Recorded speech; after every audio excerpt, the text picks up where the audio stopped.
Hello students, आज हम start करते हैं फर्स्ट ग्रुप का सबसे आईएमपी अकाउंटिंग स्टैंडर्ड और वो है AS10 अकाउंटिंग स्टैंडर्ड 10, जिसका नाम बदलकर अब पहले फिक्स्ड एसेट्स नाम था, अब नाम बदल के प्रॉपर्टी प्लांट एंड इक्विपमेंट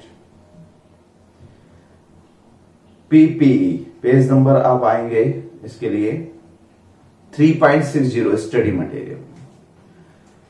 तो ऑब्जेक्टिव क्या है AS10 रिवाइज के? Prescribe accounting treatment of PP. बकायदा अकाउंटिंग स्टैंडर्ड है, क्या डेबिट क्या क्रेडिट करना है, कब करना है, वो दिखाएगा।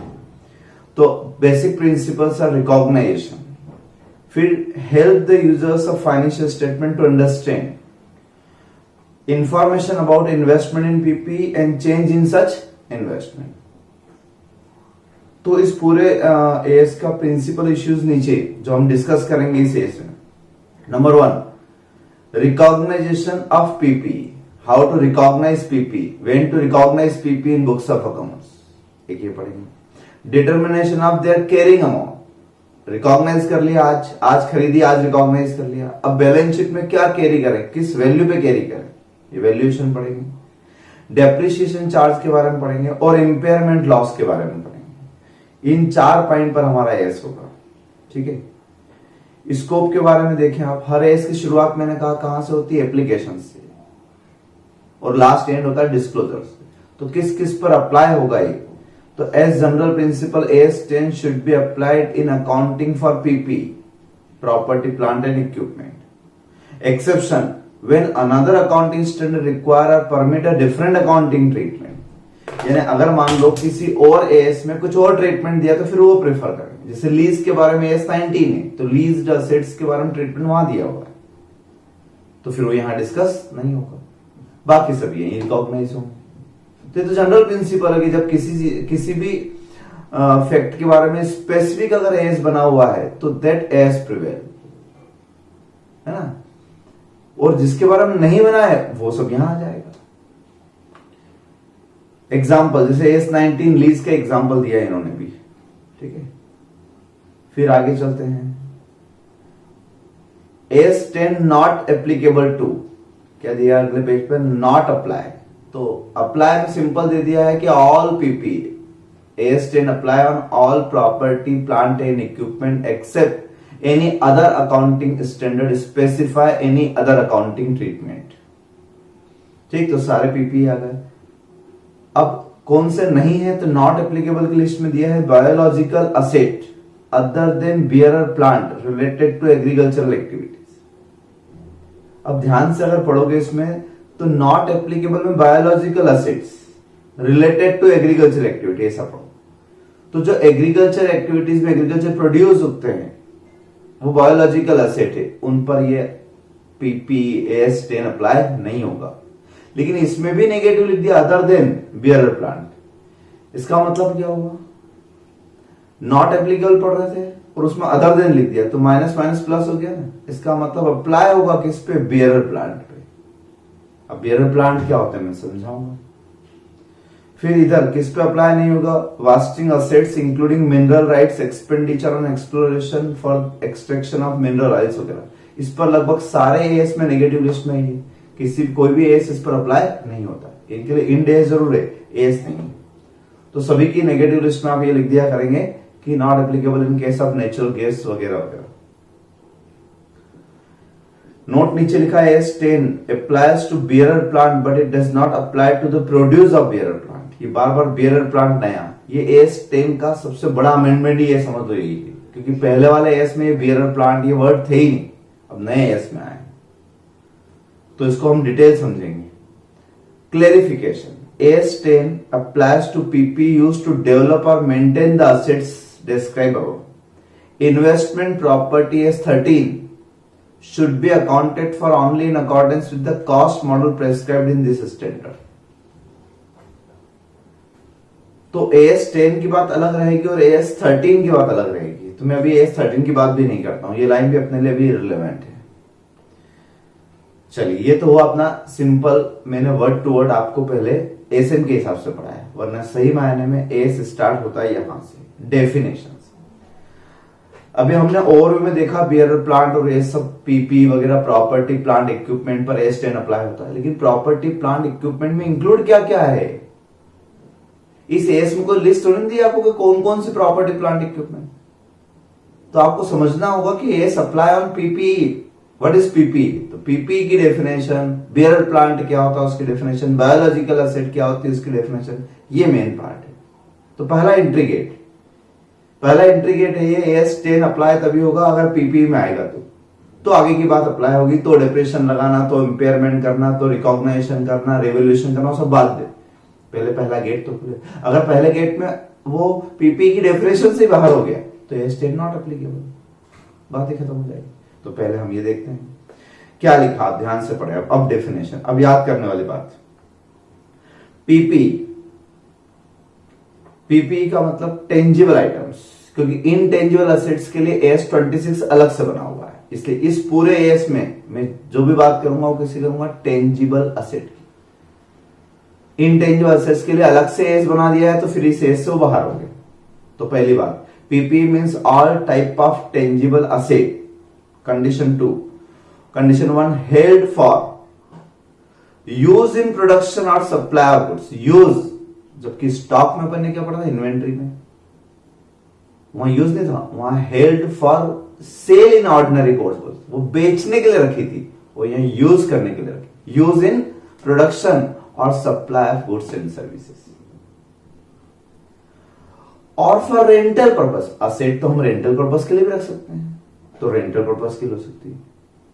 या फिर फॉर एडमिनिस्ट्रेटिव पर्पस, एडमिनिस्ट्रेशन करने के लिए आप देखा होगा ऑफिस में कंप्यूटर होते हैं, फर्नीचर होता है, नोट गिनने की मशीन होती है, एसी लगा होता है एडमिनिस्ट्रेटिव स्टाफ के लिए, तो एडमिनिस्ट्रेशन पर्पस के लिए भी तो असेट हो सकती है।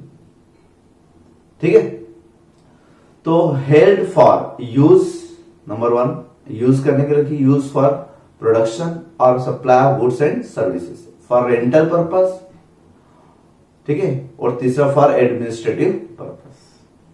Condition number 2, expected to be use for more than 12 month. Expected to be use for more than 12 month, तभी तो असेट होगी। 12 महीने से ज्यादा का होल्डिंग पीरियड होगा तभी असेट कहलाएगी, इसीलिए बैलेंस शीट में आएगी। अगर 1 साल में ही खरीद के खत्म होने वाली हो, कंज्यूमेबल आइटम हो जाएगी वो, तो वो तो आपका एक्सपेंडिचर हो जाएगा। आपने देखा होगा कोई भी एक्सपेंडिचर जो होता है वो डेबिट होता है टू बैंक। और फर्क इतना सा है कि ये एक्सपेंडिचर अगर कैपिटल एक्सपेंडिचर है तो बैलेंस शीट में चला जाता है, और अगर ये रेवेन्यू एक्सपेंडिचर है तो ये प्रॉफिट एंड लॉस में चला जाता है। नेचर इतना सा है ना, फर्क इतना सा रहता है। तो पीएनएल अकाउंट में आप पीएनएल किसके लिखते हैं, फॉर द ईयर, इसका मतलब वो सारे expenditure which are incurred during the period, इस 1 साल में जो हुए वो हम पीएनएल लिखते हैं। और जो बैलेंस शीट क्या होती है, बैलेंस कैरी फॉरवर्ड करना है, जो अगले साल, यानी जो अगले साल तक चलेगा वो बैलेंस शीट में जाएगा। तो असेट की एक और कंडीशन क्या होगी, main, use for more than 12 month. अगर आप use for less than 12 month हुए तो उसको राइट ऑफ कर दोगे, पहले ही साल रेवेन्यू एक्सपेंडिचर मानोगे, उसको असेट मानोगे ही नहीं आप। तो पीपी की डेफिनेशन में आपको इतना लिखना है, ठीक है। PP means tangible asset which satisfy 2 conditions. Condition number 1, it is held for use in ordinary course, use in production or supply of goods and services, or for rental purpose or for administrative purpose।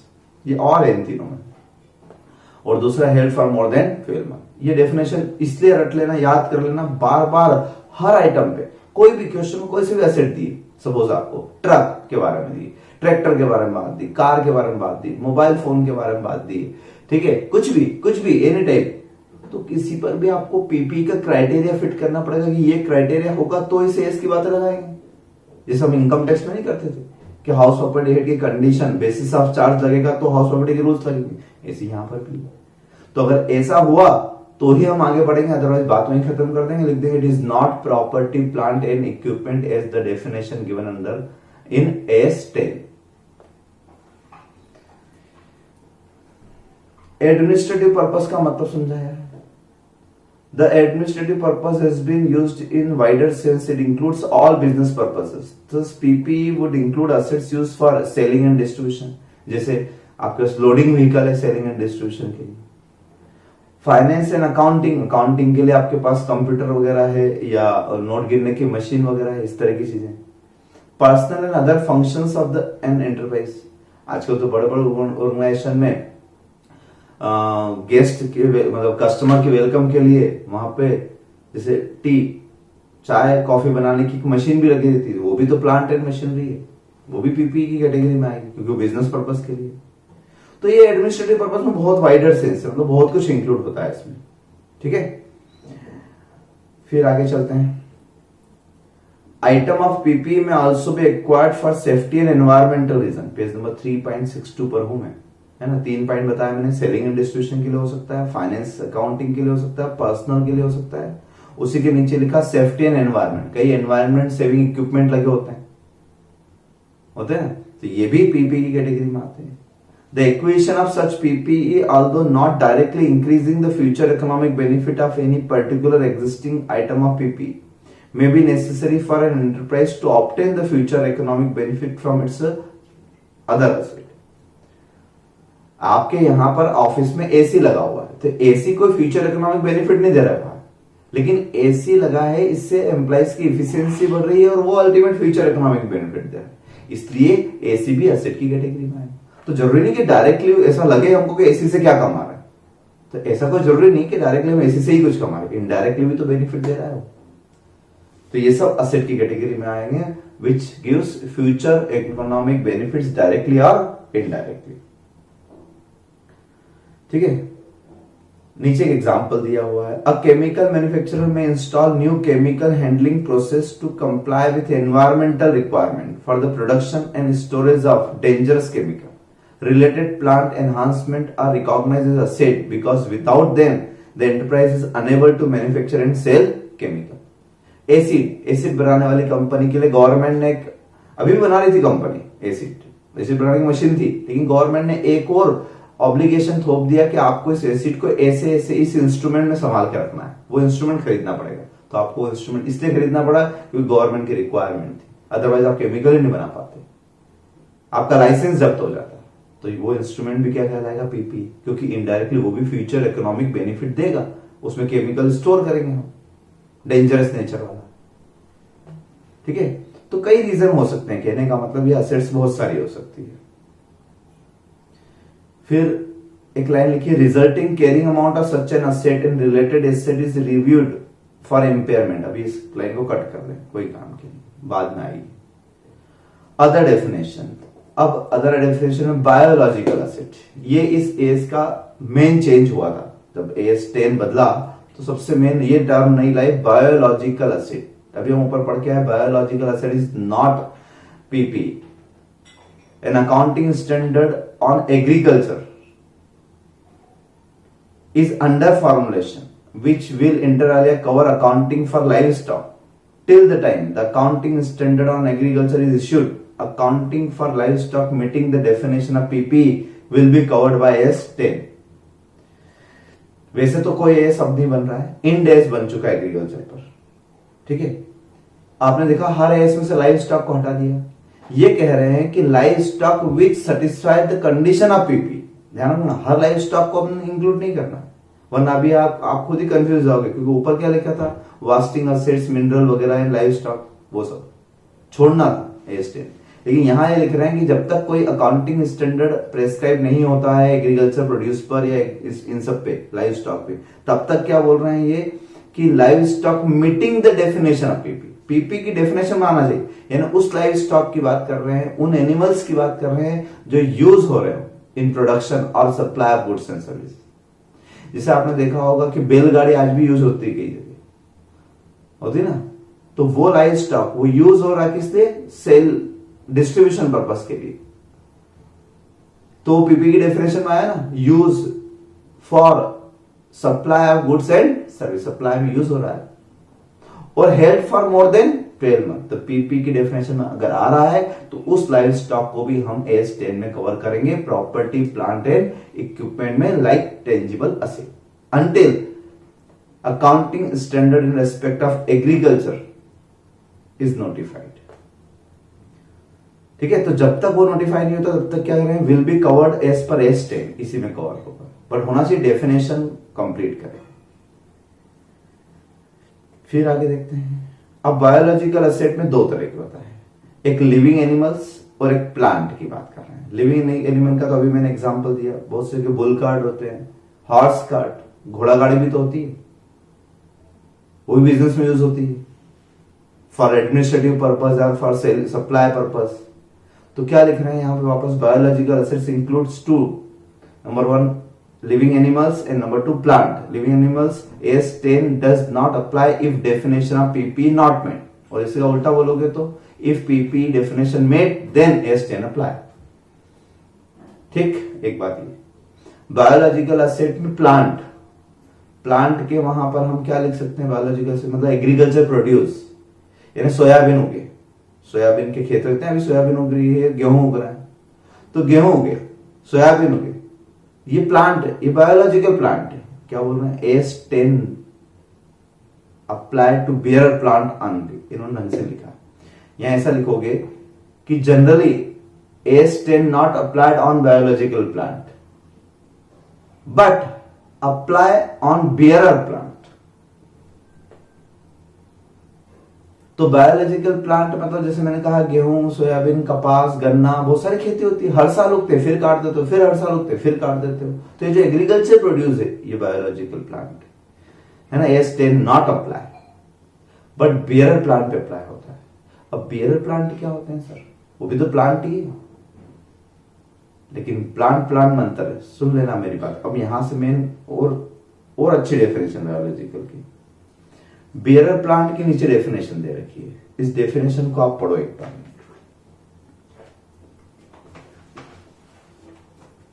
और अब ध्यान से समझने लायक बात है,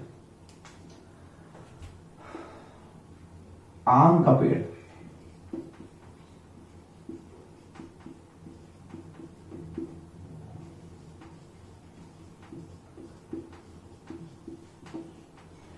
mango tree की बात अगर हम करते हैं, ठीक है,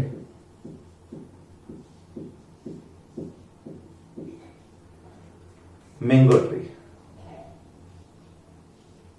अब सुनना जरा बात को, mango tree is bearer plant. क्या है, बियरर प्लांट है and apply S10, apply S10 क्यों, लॉजिक समझना, इस पर S10 अप्लाई होगा, रीजन समझना बात को। ठीक है, मैंने बोला कि जो गेहूं, सोयाबीन, कपास के पौधे उगते हैं वो प्योर एग्रीकल्चर प्रोड्यूस है ना, उस पौधे को आप संभाल के रखते हो क्या, नहीं ना। जैसे सोयाबीन की कटाई होती है तो पौधा भी कट जाता है, वो सोयाबीन निकल जाती है, पौधा फेंक देते हैं, ठीक है, तो सोयाबीन एग्रीकल्चर प्रोड्यूस हो गया और उस पौधे का तो कुछ भी नहीं करते हैं, तो वो प्योर एग्रीकल्चर प्रोड्यूस है, इसलिए वो S10 में कवर नहीं है क्योंकि वो पीपी नहीं है। ये पीपी में क्यों है, लॉजिक समझना। एक मशीन खरीदी आपने अपनी फैक्ट्री में, मशीन खरीदी, मशीन को पीपी बोलोगे, बोलेंगे सर, हर व्यक्ति बोलेगा कि सर मशीन तो होता ही है प्रॉपर्टी प्लांट इक्विपमेंट, नाम उसका इक्विपमेंट प्रॉपर्टी इन प्लांट। तो मशीन को क्यों बोलते हो एसेट्स, क्योंकि वो मशीन आपको कुछ प्रोडक्शन करके दे रही है, वो मशीन आपको प्रोडक्शन करके दे रही है, उस प्रोडक्शन को आप पीपी में लेते हो। मशीन को आपने पीपी में लिया, मशीन को आपने पीपी में लिया, लेकिन मशीन से जो प्रोडक्ट बना,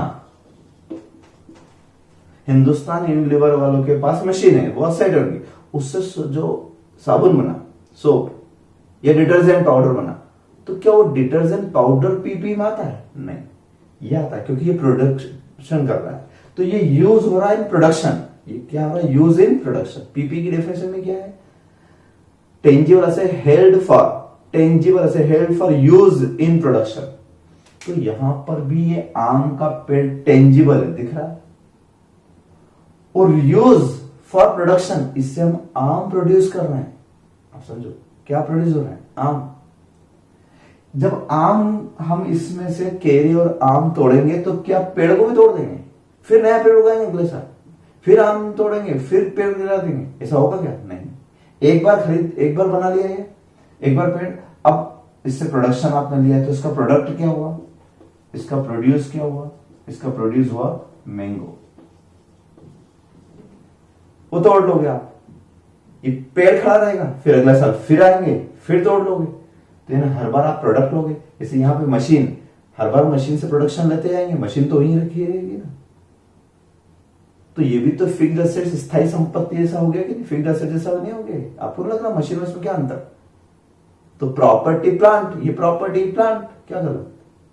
वैसे भी हम पहले आज तक लिखते थे प्लांट एंड मशीनरी वर्ड लिखते थे, तो प्लांट एंड मशीनरी यही तो है। तो हर वो चीज जो प्रोड्यूस करके दे आपको, वो असेट है आपकी, तो ये भी असेट हुई ना। तो आपने देखा होगा कई लोग आम के पेड़ लगाते हैं, और जैसे मशीन की लाइफ रहती है, जैसे आम के पेड़ की भी लाइफ रहती है, कई साल तक आपको बेनिफिट देता है। चलिए इसकी जगह पे मैं सोयाबीन या गेहूं की बात करता हूं। तो सोयाबीन और गेहूं का जो पौधा होगा, ठीक है, क्या वो पौधा, उसमें से गेहूं निकाल लो, फिर वापस से उसमें गेहूं फिर आएगा क्या? मतलब उस पौधे को नहीं तोड़ते हो क्या आप? अगर ऐसा होता तो वो भी बियर प्लांट हो जाता, वो बियर करता है।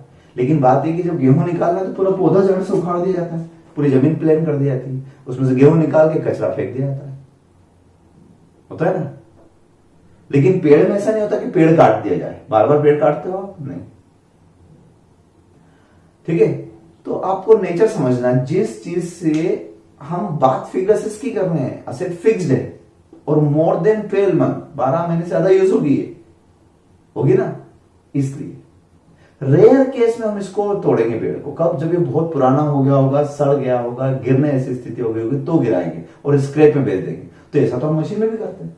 मशीन में जब बहुत साल यूज करने के बाद खराब हो जाती है तो हम इसको स्क्रैप में बेच देते हैं, बट ऑर्डिनरीली तो नहीं बेचते हैं।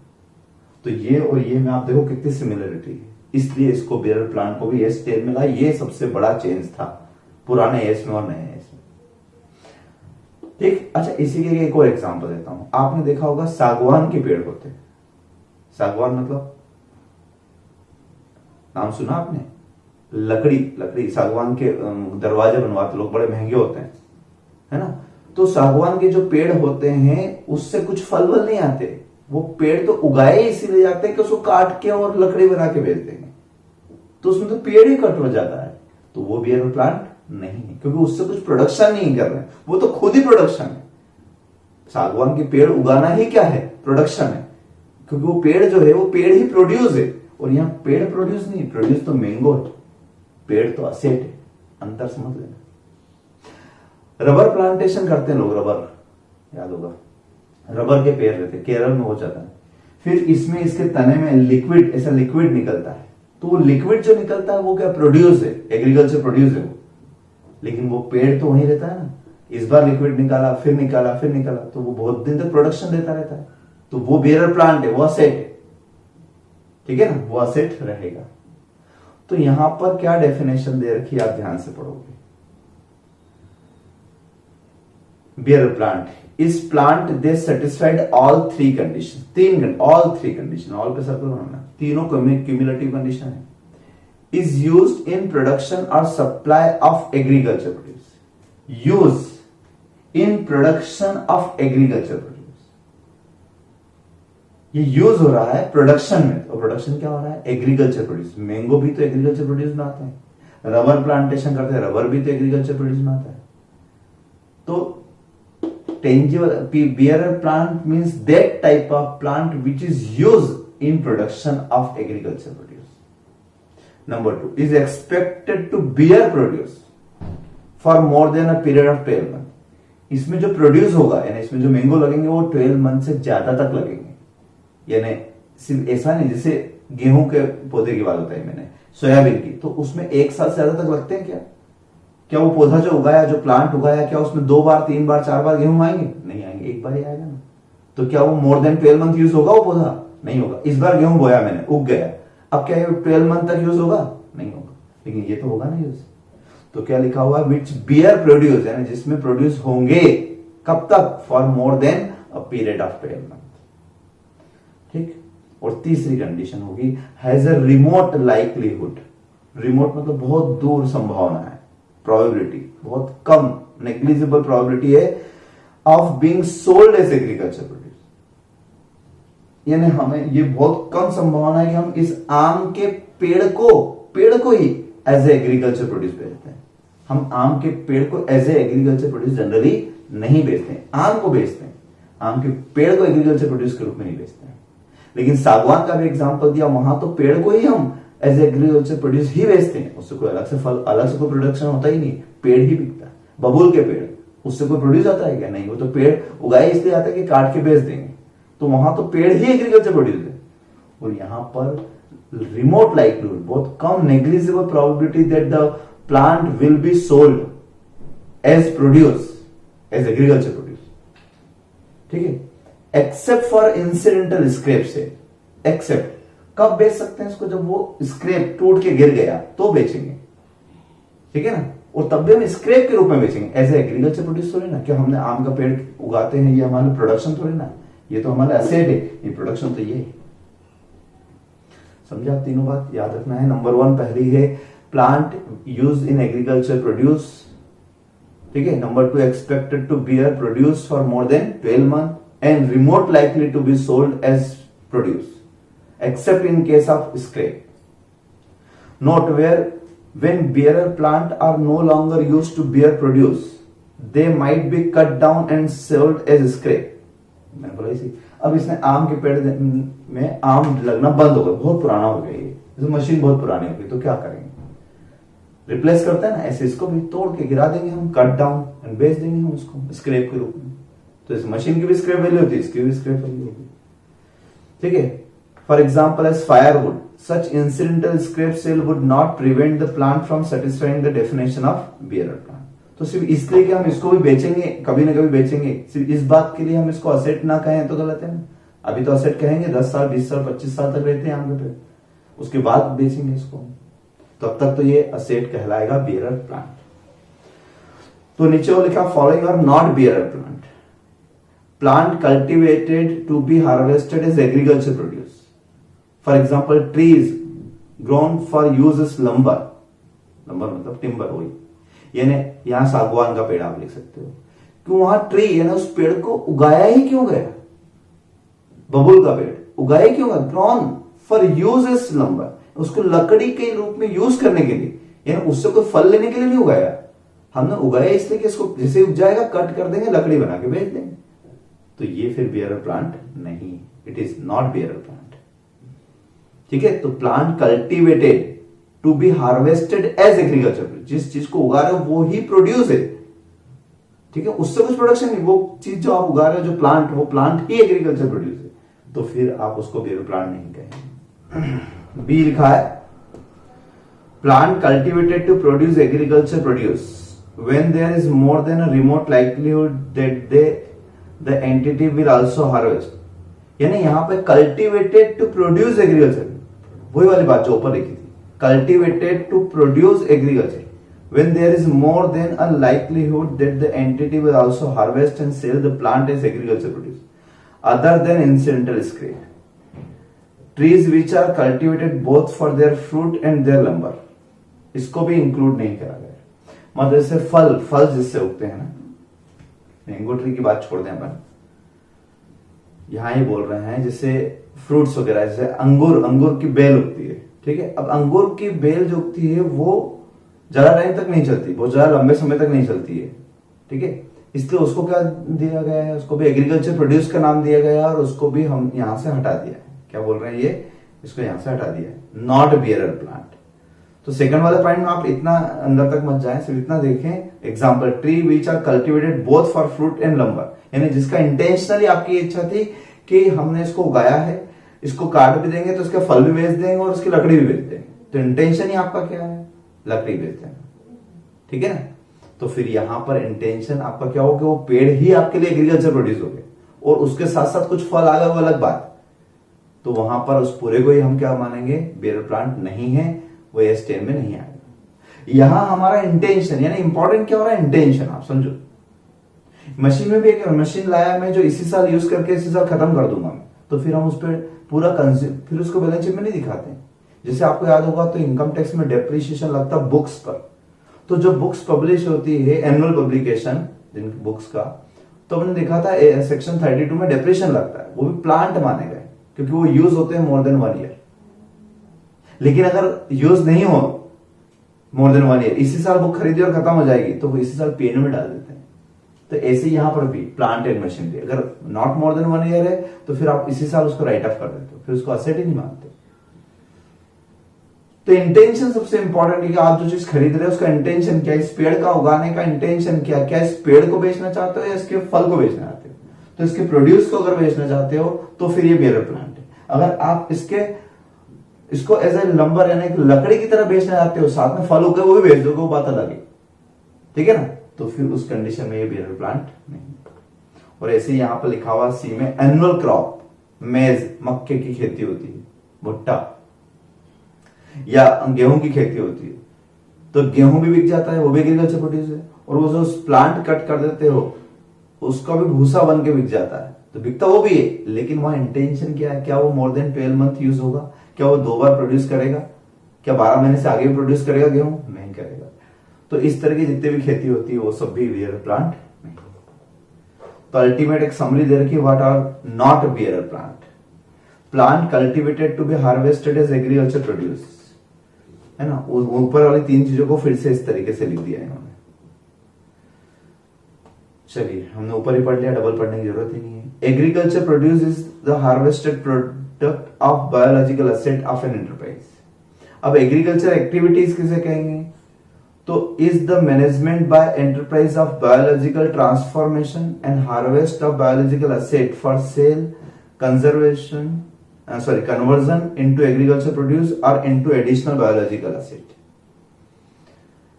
ये पार्ट भी कुछ खास नहीं, मतलब कुल मिला के agriculture activity means cultivation activities. आप बीज बोते हो, है ना, पौधा उगाते हो, काटते हो, उसकी देख रेख करते हो, ये सब एग्रीकल्चर प्रोड्यूस होते हैं, एग्रीकल्चर एक्टिविटीज कहलाती है, ठीक है। तो यहां कुछ खास नहीं है।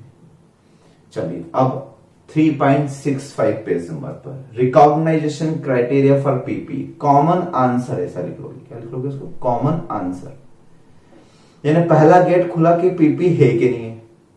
सबसे पहले इसे अगर इसे इसकी समरी बनाना है तो और बड़ा है, एस 2 से भी बड़ा है, 2 क्या सभी से बड़ा है, ये समझ लो आप, जितने भी 8 एस है आपके उसमें सबसे बड़ा है ऐसे। तो आप समरी बनाओगे, सबसे पहले समरी में क्या हुआ कि सबसे पहले हमने लिखा definition of PP and bearer plant, 2 definition पढ़ी, पीपी की डेफिनेशन और बियर प्लांट की डेफिनेशन। ये हमारा एंट्री गेट था, first gate, whether it is PP और नॉट। तो if covered under PP then other rules apply. तो पीपी में आ गए हम सपोज, तो अगला रूल क्या, अगर पीपी है तो रिकॉग्नाइज कब करना है, कब लिखना है, books of accounts. Recognisation means recording in books of accounts as asset, asset के रूप में आप कब लिखोगे। तो कॉमन आंसर जब भी आएगा रिकॉग्नाइजेशन का क्राइटेरिया कोई सी भी असेट का, तो 2 कंडीशन फुलफिल होना चाहिए। क्या लिखा है, if and only if, underline कर लेना, the cost of an item of PP should be recognised as an asset if and only if it is probable that future economic benefit associated with that item, उस asset से जो benefit जुड़े हुए हैं, will flow to the enterprise। तो future benefit मिलना चाहिए, word आपकी लैंग्वेज में हमेशा आना चाहिए, फ्यूचर इकोनॉमिक बेनिफिट। असेट उसी को कहते हैं जो आपको फ्यूचर में बेनिफिट दे, कोई सा बेनिफिट दे, कुछ कमा के दे या कुछ सेविंग करवा के दे आपकी, आप उस असेट के खरीदने से कुछ कॉस्ट सेविंग हुई, वो भी तो बेनिफिट है। तो benefit, future economic benefit. And number 2, and ध्यान रखना, cost of item can be measured reliably. अगर मुझे अपने बुक्स ऑफ अकाउंट्स में पीपी अकाउंट डेबिट करना है तो कुछ अमाउंट तो लिखना पड़ेगा ना। पीपी है देख लिया हमने, रिकॉग्नाइजेशन हो रहा है भी देख लिया, लेकिन अमाउंट अगर नहीं होगा तो मैं लिखूंगा कैसे। तो amount means cost can be measured reliably, तो ही रिकॉर्ड करो। अगर आपको कॉस्ट ही पता नहीं है तो आप कैसे रिकॉर्ड कर सकते हैं। Note, it may be appropriate to aggregate individual insignificant items such as molds, tools, dyes to apply criteria for aggregate value। छोटे छोटे लूज आइटम्स जो होते हैं उन सबको इकट्ठा करके फिर भी उस पर भी आप पीपी का फॉर्मूला लगा सकते हो कि वो सब एग्रीगेट वैल्यू मिलके और वो पीपी की डेफिनेशन में आ रहे हैं या नहीं आ रहे हैं, मतलब फ्यूचर इकोनॉमिक बेनिफिट देंगे या नहीं देंगे। अगर देंगे तो एस10 में रिकॉग्नाइज करो, नहीं देंगे तो एक्सपेंडिचर मान के खत्म करो।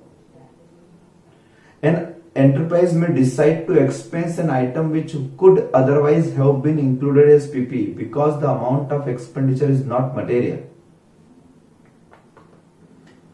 क्या कहना चाहते हैं? An enterprise may decide the expense an item, expense an item यानी एक आइटम को एक्सपेंडिचर मान सकते हैं। क्या मान सकते हैं? एक्सपेंडिचर। एक्सपेंडिचर मान सकते हैं मतलब पीएनएल में लिख सकते हैं। Which could otherwise have been included in PP, जो पीपी जैसा दिख रहा है, which could otherwise have been included in PP, PP में आ सकता था लेकिन आप क्या मान रहे हो? एक्सपेंसेस। बिकॉज कारण क्या है? The amount of expenditure is not material. ठीक है, एक स्क्रू ड्राइवर लेके आया मैं 10 रुपए का, कई साल तक चलेगा। अपनी मशीन में कितनी बार स्क्रू कसूंगा मैं इसको, वो स्क्रू ड्राइवर 10 रुपए, तो 10 रुपए को क्या असेट में रिकॉग्नाइज करोगे? जबकि यूज तो होगा वो बहुत दिनों तक, मोर देन 12 मंथ। तो पीपी है, could be recognise as PP, लेकिन आप ऐसे आइटम जो मटेरियल नहीं हो उसको आप एक्सपेंस मान सकते हो, मीन्स राइट ऑफ टू पे फिर प्रॉफिट एंड लॉस अकाउंट कर सकते हैं। When do we apply the above criteria for recognition? कब अप्लाई करना है ये रिकॉग्नाइशन? कौन सा recognition? Future economic benefit gives and cost can be measured reliably. ये कब रिकॉग्नाइजेशन क्राइटेरिया अप्लाई करना है? 2 condition. Situation number 1, initially. Initially means to acquire or construct an item of PP, means first time, myself first time recognition. जब पहली बार कोई asset खरीदता हूं या पहली बार कोई एसेट कंस्ट्रक्ट करता हूं, ठीक है, तो जिस दिन ये रिकॉग्नाइजेशन क्राइटेरिया मेट होता है, क्या, कौन सा? That it gives future economic benefit, उस दिन मैं इसको रिकॉग्नाइज करूंगा पीपी अकाउंट डेबिट करके। ठीक है, तो तब हमें ये रिकॉग्नाइजेशन क्राइटेरिया चेक करना है। फिर थोड़े साल बाद मैंने इसमें कुछ सब्सिक्वेंट एक्सपेंडिचर किए, ओवरऑलिंग पर किए, रिनोवेशन पर किए, रिपेयरिंग पर किए, तो वही आपके जो 11th-12th में आपने capital expenditure versus revenue expenditure के नॉर्मल कंसेप्ट पढ़े होंगे ना, कुछ तो कॉमन सेंस लगाना है। कि आपने पढ़ा होगा कि रिपेयरिंग, जिस रिपेयरिंग, नॉर्मल रिपेयरिंग को हम पीएनएल में ले जाते हैं उसको हम असेट नहीं लिखते, उसको कैपिटलाइज करा कभी आपने? नहीं किया।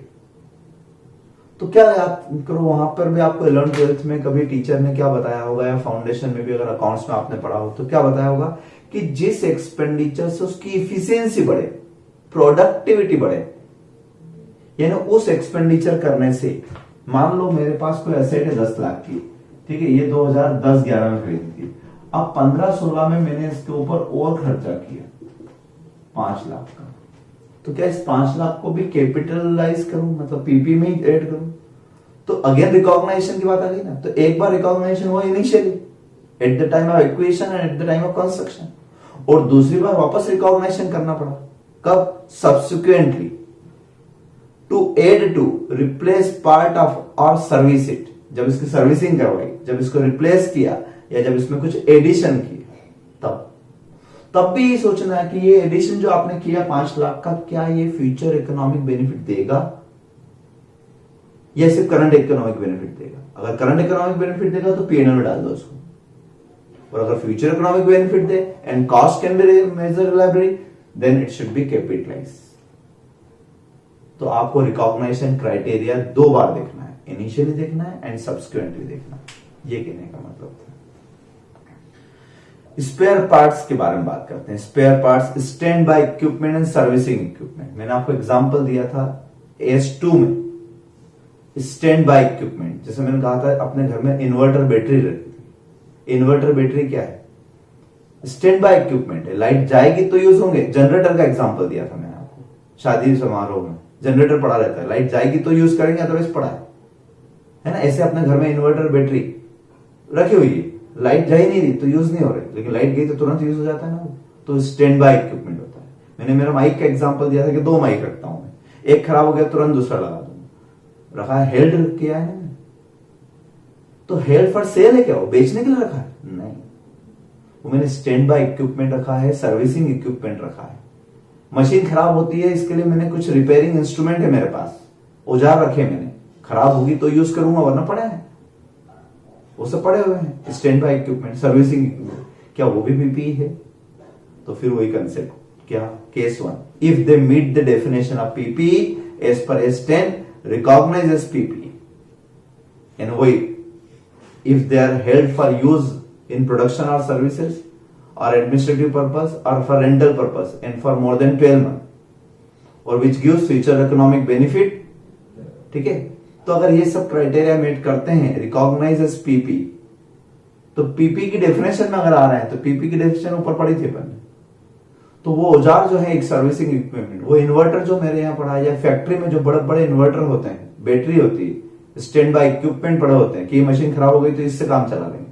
तो वो स्टैंड बाय मशीन जो पड़ी हुई है, जो यूज अभी नहीं हो रही लेकिन होगी, तो यूज हेल्ड फॉर यूज ही तो है वो, और हेल्ड फॉर यूज है और फ्यूचर बेनिफिट भी देंगे, फ्यूचर में कभी तो काम आएगी, ठीक है। तो वो पीपी की डेफिनेशन में है, इसलिए S10 अप्लाई होगा। और अगर second point, if they do not meet PP तो such item are classified as inventory. इसलिए आप अक्सर देखोगे लूज टूल्स कभी पीपी में आ जाएंगे तो कभी S2 में हो जाएंगे। तो दोनों में अंतर समझ लेना। S2 में क्या था, held for sale in ordinary course और कंज्यूम इन प्रोडक्शन, कंजम्पशन के लिए होते हैं वो। जैसे ऑयल का एग्जांपल दिया था, वो कंज्यूमेबल आइटम होती है, इसलिए वो S2 में आएगा। तो ऐसे ही कोई लूज टूल्स, स्क्रू वगैरह छोटे छोटे, है ना, ये ऐसी कोई आइटम अगर आपके पास कील है जैसे, तो काम आती है आपको, तो वो कंज्यूमेबल आइटम है, आप उसको S2 में लो। लेकिन अगर वो use for more than 12 month है, यूज फॉर प्रोडक्शन पर्पस है, एडमिनिस्ट्रेटिव पर्पस है, पीपी की डेफिनेशन में आती है, तो S10 में लो।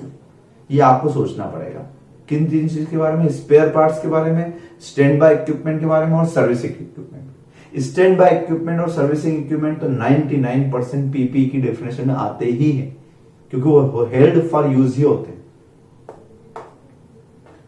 ठीक है। अब एक इलस्ट्रेशन दिया हुआ है, इलस्ट्रेशन दिया किस बात का, इसी बात का दिया है कि आपने एक स्टोर, एक डिपार्टमेंटल स्टोर, बड़ी सी दुकान खोली, department store first time initially, तब आपने उसके ऊपर 10 लाख खर्च किया, तो ये तो कैपिटलाइज होगा, तो ये तो कैपिटलाइज हो गया first time, because at the time of construction or at the time of acquisition it meets definition, recognition criteria that gives future economic benefit and cost can be measured reliably, so it is capitalized. Subsequently बाद में मैंने इस supermarket को 4-5 साल में थोड़ा खराब हो गया, तो मैंने इसको पूरा रीमॉडलिंग करवाया। तो इलस्ट्रेशन देखिए आप, Entity A, a supermarket chain is renovating one of its major store. The store will have more available space for in-store promotion outlet and after renovation and will include a restaurant.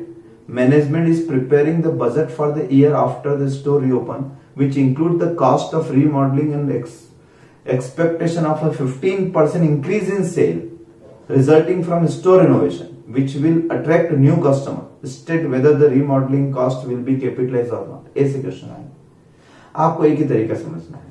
Subsequent expense जो भी होंगे बाद वाले, उन पे आपको एक ही concept लगाना, उससे फ्यूचर बेनिफिट इंक्रीज होंगे क्या।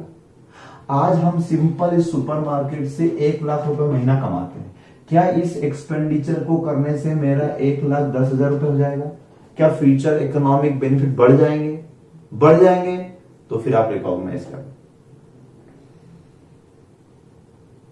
तो वो recognition criteria, if future economic benefit increase due to additional expenditure on remodeling renovation and cost can be measured reliably। 2 criteria बार बार लिखोगे, कॉमन आंसर है हर एक में, सब में फिट कर देना। एग्जाम में भी ऐसे ही लिखना है, इन द गिवन केस, जैसे एग्जाम आया मान लो, इन्होंने तो बहुत छोटा सा लिखा आंसर, आप ये लिखोगे कि as per S10 if subsequent expenses meet the recognition criteria, that is number 1 it gives future economic benefit, number 2 cost can be measured reliably, then subsequent expenditure may be capitalized. And in the given case, इस case में क्या हो रहा है, due to remodeling expenditure sales increase by 15%, it means it gives future economic benefit, so it should be capitalized। ये आपका answer हो जाएगा। सब्सिक्वेंट, और भी सब्सिक्वेंट कॉस्ट होती है, डे टू डे रिसर्विसिंग, तो मन से लिखना है चीज, इसका अकाउंटिंग ट्रीटमेंट आप रटने मत बैठ जाओ, मन से लिखना है चीजें, रीड ऑनली लिख लोगे इस वक्त। डे टू सर्विसिंग क्या जाएगी, कहाँ जाएगी, P&L अकाउंट में, है ना, क्योंकि डे टू डे सर्विसिंग, आए दिन सर्विसिंग होती है, जिससे कोई प्रोडक्टिविटी नहीं बढ़ती, बस ये कि मशीन सही चले। जैसे आप अपनी गाड़ी की सर्विसिंग करवाते हो, क्यों, ताकि गाड़ी बीच में रुके नहीं। ऐसे फैक्ट्री वाले मशीन की सर्विसिंग बीच बीच में कराते रहते हैं, ठीक है। तो नॉर्मल सर्विसिंग जो होती है, नॉर्मल रिपेयर्स एंड मेंटेनेंस जो होता है, it should not be capitalise, transfer to profit and loss account directly. Replacement of part of PP, replacement of part of PP, एक पार्ट हटा के दूसरा पार्ट लगा दिया। आपने अपनी बाइक में इंजन हटा के दूसरा इंजन लगा दिया, क्या इसको कैपिटल एक्सपेंडिचर कहोगे? ऐसी फैक्ट्री में मशीनरी थी, उस मशीन में एक पार्ट खराब हो गया, उस पार्ट को हटा के नया पार्ट लगा दिया। तो आप सोचो ना, क्या उससे कोई प्रोडक्टिविटी बढ़ गई? क्या तुम्हारी गाड़ी क्या डबल स्पीड से दौड़ने लग जाएगी? नहीं ना। तो फ्यूचर बेनिफिट बढ़ेंगे क्या उससे? आप ये चेक करो। तो क्या लिखा है, part of some item of PP में required replacement at regular interval. For example, a furnace में require refining after a specified number of hours. Refining process में एक फर्नास, एक इंस्ट्रूमेंट लगता है, वो हर कुछ आवर्स में काम करने के बाद हटाना पड़ता है, बस मशीन में घिस जाते हैं पुर्जे। तो कई जगह ऐसा होता है कि कुछ टाइम के बाद उसको हटाना जरूरी हो जाता है, रिप्लेस करना। एयरक्राफ्ट इंटीरियर, एयरक्राफ्ट नहीं बदलना है, लेकिन एयरक्राफ्ट के अंदर जो सीट कवर है, पैसेंजर रोज आते हैं, गंदा हो जाता है वो, तो हर साल या 2 साल के बाद आपको उसको बदलना पड़ता है। एयरक्राफ्ट वही है, लेकिन अंदर के सीट कवर आपको बदलना पड़ रहा है। क्या सीट कवर बदल देने से, मतलब इंटीरियर बदल देने से क्या प्रोडक्टिविटी बढ़ जाएगी उस एयरक्राफ्ट की? एयरक्राफ्ट की तो वही प्रोडक्टिविटी रहेगी। उस सीट पे पहले भी एक ही व्यक्ति बैठता था, अभी भी एक ही व्यक्ति बैठेगा। वो पहले जितनी देता था फीस, वो भी अभी भी इतनी ही फेयर देगा। वो कोई फेयर थोड़ी बदल जाएगा। वो बात अलग है, आप बढ़ा देते हो फेयर किसी और रीजन से, वो अलग मैटर है, लेकिन उस सीट कवर को बदलने से कोई फेयर नहीं बढ़ाता कभी भी। इस रीजन से फेयर कभी नहीं बढ़ता, ठीक है। इस तरह के एग्जांपल्स दिए हुए हैं। तो इन सब का रोल क्या दिया है नीचे, अकाउंटिंग ट्रीटमेंट अगले पेज पर, वही आपको लिखना है। An enterprise recognise in carrying amount of an item of PP the cost of replacing part of such an item when that cost is incurred if recognition criteria met. हर जगह एक ही बात आई, ये वर्ड हर जगह, कि any subsequent expenditure should be recognise if recognition criteria met, that is future benefit वगैरह हो गया। तो the carrying amount of those parts that are replaced is derecognized in accordance with the derecognition provisions of this standard.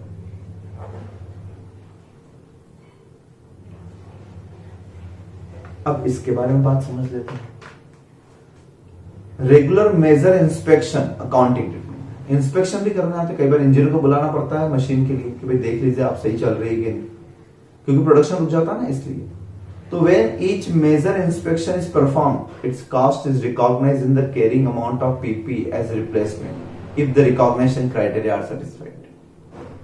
Any remaining carrying amount of cost of previous inspection is derecognized. तो बार बार एक ही बात रही कि if recognition criteria में तो उसको add कर दो और पुरानी कास्ट को हटा दो। अभी पुरानी कास्ट को कैसे हटा देंगे, उसके लिए एक एग्जाम्पल देखते हैं। What happened if cost of previous part inspection was not identified in transaction in which the item was acquired or constructed? Derecognize of carrying amount occur regardless of whether the cost of previous part was identified in the transaction in which the item was acquired, constructed। ये बात आपको इस तरह समझ में नहीं आएगी। इसको हम एक काम करते हैं, एक एग्जाम्पल से समझते हैं।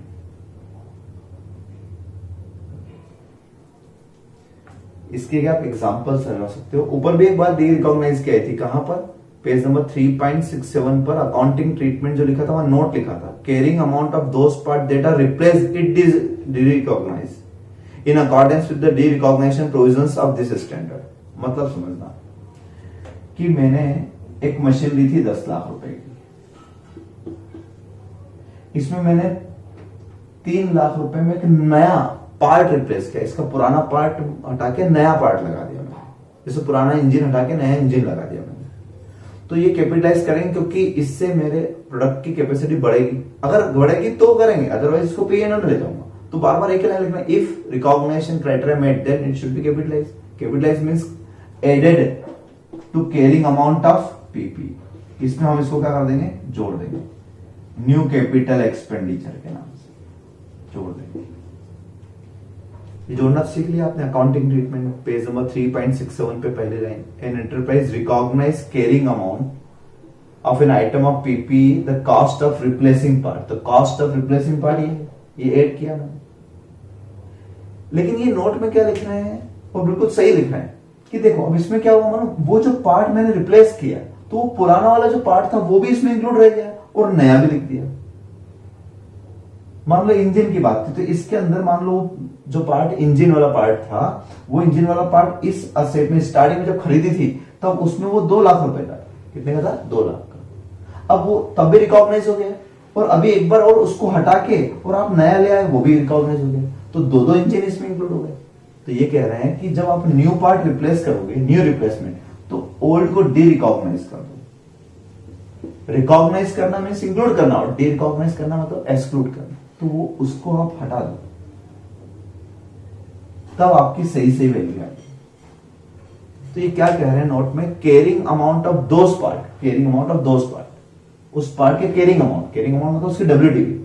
अब अभी मैं डेप्रिसिएशन पे नहीं लाया हूं, लेकिन जो भी उसकी डब्ल्यूडीवी है, मान लो उसकी डब्ल्यूडीवी ही है और उसमें 2 लाख रुपए उसकी डब्ल्यूडीवी, तो उसका कैरिंग अमाउंट क्या बोल रहे हैं, carrying amount of those part that are replace is derecognise. इसको डी रिकॉग्नाइज कर दो, माइनस कर दो। तो जब भी रिप्लेसमेंट का आएगा तो हमेशा ये करना है कि आपको पुराना हटा देना है और नया पार्ट ऐड कर देना है। यही बात कर रहे हैं नीचे भी, सेकंड इलस्ट्रेशन में, थर्ड इलस्ट्रेशन में। तो इलस्ट्रेशन अगर यहां समझ में नहीं आया तो इसको कट कर दो, है ना। ये वाला एग्जांपल लिख लो आप तो इसकी जगह पे, ठीक है। Replace part should be added and old part carrying amount derecognise, ठीक है। चलिए अभी आप यहां तक करेंगे। अब हम पढ़ेंगे मेजरमेंट ऑफ पीपी, ये अगला पार्ट आएगा इसका, और फिर उसके बाद आएगा डिप्रेशन वाला पार्ट, यानी ये बड़ा है, 3 पार्ट में कंप्लीट होगा अपना। आप पहले इतना पढ़ें।